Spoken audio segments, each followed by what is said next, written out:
In this video, I'm going to show you how you can easily enable and disable fitness app on your iPhone. Be sure to watch the video to the very end so you don't make any mistakes. Let's get started, guys, and first off we need to head over to settings. After that, tap right here at screen time. Then tap at content and privacy restrictions.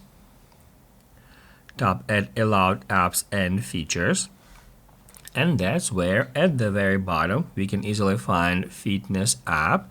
Now guys, all we have to do in order to disable it is just tap right here at the switcher button next to it.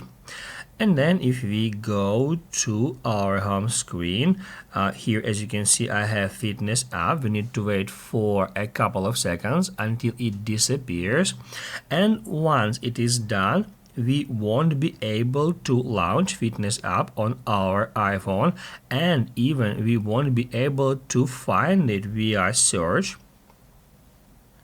As you can see, I cannot find it using search, and also we won't be able to find it right here at our app library until we go back to settings and turn it back on. Basically guys, that's it. So if this video was helpful for you, don't forget to hit the like button.